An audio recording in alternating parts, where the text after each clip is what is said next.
दोस्तों नमस्कार, आप देख रहे हैं जनपद मिरर। 19 मई 2022 को सोनभद्र के सदर तहसील में बने राजस्व बंदी गृह में सुधाकर दुबे की मौत के मामले में प्रशासन ने अपनी जांच तेज कर दी है। शनिवार को तत्कालीन एसडीएम और तहसीलदार के खिलाफ कोतवाली रावर्जन में गैर इरादतन हत्या का मुकदमा दर्ज करने के बाद सोमवार को कमिश्नर व जिलाधिकारी मिर्जापुर ने पीड़ित परिवार से मुलाकात कर उनका बयान दर्ज किया, जिसके बाद कमिश्नर व जिलाधिकारी मिर्जापुर ने बंदीगृह का निरीक्षण किया और घटना स्थल से जुड़े तमाम जगहों को देखा।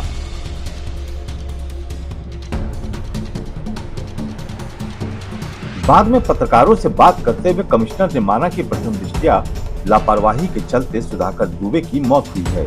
उन्होंने यह भी माना कि बंदीगृह की हालत बेहद खराब है और इसके सुधार की आवश्यकता है। चूंकि मामला न्यायालय में है, इसलिए कमिश्नर ने ज्यादा कुछ नहीं बताया, लेकिन इतना जरूर कहा कि विभागीय जांच के बाद एसडीएम और तहसीलदार पर कार्रवाई की जाएगी। देखिए, हर एक ऑफिसर का अलग अलग ड्यूटी थी।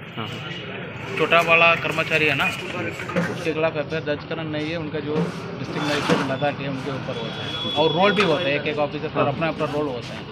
तो जो मेन इशू है that is of magisterial postmortem and other, उसी में जो कौन जिम्मेदारी है, बिकॉज रेवेन्यू कलेक्शन के लिए तहसीलदार जिम्मेदारी है, बट मजिस्ट्रेट के रूप में एसडीएम उनके उच्च लेवल अधिकारी के खिलाफ अगर जांच में कुछ निकल कर आएगा, इसके अलावा जो कोई भी इन्वॉल्व होता है तमाम चीज़ इन्वेस्टिगेशन में निकल कर आएगा और एक आदमी के बाद दो आदमी भी इन्वॉल्व हो गया, फिर वो भी जिम्मेदारी होगा तो उनको भी जिम्मेदारी बनता है। प्रथम सूचना में नाम बट जो इम्पोर्टेंट है तहसीलदार और एसडीएम के खिलाफ जो है। सर, यहाँ रेवेन्यू लॉकअप की क्या स्थिति है? रेवेन्यू लॉकअप में देखा गया, हम लोग कल भी देखा गया, उसमें जो उसका जो रख रखाव मेंटेनेंस का सुधार करने की जरूरत है, उसमें भी हम लोग रकम कर रहे हैं। कई रिकमेंडेशन हम लोग शासन को भेजेंगे। देखो, वहीं पीड़ित पक्ष के वकील का कहना है कि वे जांच से अभी भी पूरी तरह संतुष्ट नहीं है, क्योंकि जिस तरह से जिला प्रशासन द्वारा विवेचना एक दरोगा से कराई जा रही, इससे साफ है कि प्रशासन की मंशा अभी भी दोषियों को बचाने की है। उन्होंने मांग किया है कि चूंकि जांच तहसीलदार रैंक के अधिकारी की है, इसलिए किसी आईपीएस रैंक के अधिकारी से ही जांच कराई जाए ताकि निष्पक्ष जांच निकलकर सामने आ सके। राजस्व लॉकअप में आपके जो सुधाकर दुबे थे उनकी मौत हो गई थी और इसी के क्रम में माननीय उच्च न्यायालय में एक याचिका विचाराधीन है और उसी माननीय उच्च न्यायालय के आदेश के अनुपालन में कमिश्नर की अध्यक्षता में मिर्जापुर डीएम आए हुए थे। मौके पर लॉकअप को उन्होंने देखा, तहसीलदार के चेंबर को देखा, पीड़ित परिवारों से घर जाकर के मिले, सभी लोगों का बयान दर्ज किया गया है और लॉकअप में काफ़ी खामियां मिली हैं रख रखाव में और बंदियों के प्रति उपेक्षा और उनके स्वास्थ्य को लेकर के तमाम देख रेख के लेकर के कमियां मिली हैं। जांच में कई अधिकारियों को इन्होंने दोषी होने का इंगित भी किया है और पूर्व के जो मजिस्ट्रेटियल जांच हुई थी वह भी हाईकोर्ट ने पहले ही कह चुका है कि वह जांच ऑलरेडी सस्पेक्टेड है।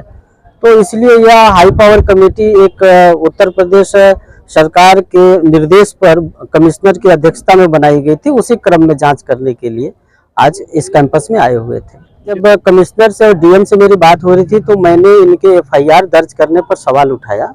मैंने कहा कि तहसीलदार ने जो तहरीर दिया है वह तहरीर मजिस्ट्रेटियल जांच के आधार पर दिया है। मजिस्ट्रेटियल जांच में एसडीएम, तहसीलदार, नाजिर, संबंधित लिपिक, चौकीदार सारे लोग दोषी पाए गए हैं, तो तहसीलदार ने किस आधार पर केवल मात्र 2 लोगों के खिलाफ तहरीर दिया है? यह तहरीर दिया जाना ही यह इंगित करता है कि यह जांच के नाम पर सिर्फ दिखावा और ढकोसला हो रहा है। इसीलिए मैंने उनको इंगित किया कि मुझे निश्चित तौर पर सही न्याय अभी मिलने की उम्मीद नहीं है और एफआईआर दर्ज होने के बाद भी जो इसके केस के विवेचक हैं वो एसआई रैंक के विवेचक बनाए गए हैं, जबकि तहसीलदार रैंक का व्यक्ति वादी है और डीएम ऑलरेडी जांच कर चुका है। तो डीएम की फाइंडिंग, एडीएम की फाइंडिंग और तहसीलदार के वादी पर एक दरोगा जो डबल स्टार का है एसआई, वह कौन से अगेंस्ट जाकर के और अपना नया व्यू लेकर के आ जाएगा? वहीं बीजेपी नेता का कहना है कि उनकी सरकार में किसी भी पीड़ित के साथ अन्याय नहीं होगा। उन्होंने बताया कि प्रशासन की भूमिका शुरू से ही संदिग्ध थी और मामले को रफा दफा करने के लिए जुटा हुआ था, लेकिन उनकी जीरो टॉलरेंस की सरकार में आरोपी कितना भी बड़ा और मजबूत क्यों न हो, उसे बख्शा नहीं जाएगा। हमारी सरकार पीड़ित को न्याय दिलाने के लिए हमेशा से तत्पर रही है और जहां भी थोड़ा सा भी मामला अगर संदिग्ध होता है तो उस पर सरकार हमारी हिट करती है। शुरू से ही एसडीएम और तहसीलदार की गलती थी, उन्होंने अपनी गलती को छुपाने के लिए इस मामले को दबाने का प्रयास किया। इस मामले को हम लोगों ने दबने नहीं दिया और इसकी आवाज हमने उठाई और आज यह सफलता मिली कि जो मुकदमा दर्ज हुआ है एसडीएम और तहसीलदार के खिलाफ, ये एकदम सही है। पीड़ित को ये कहना कि नहीं वो लेके डेड बॉडी लेके चला गया, उसकी मौत तो वहीं हो गई थी मौके पे ही, लेकिन इन लोगों ने दिखाया कि नहीं रास्ते में मौत हुई।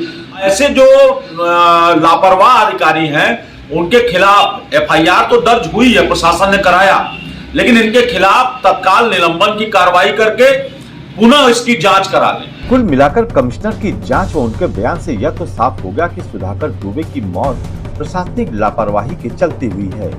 आगे इस तरह की घटना दोबारा न हो, इसके लिए बंदीगिरी में सुधार की जरूरत है।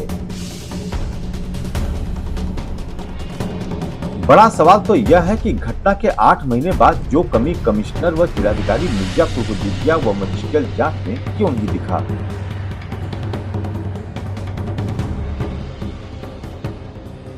शांतनु कुमार के साथ आनंद चौबे, जनपद मिरर, सोनभद्र।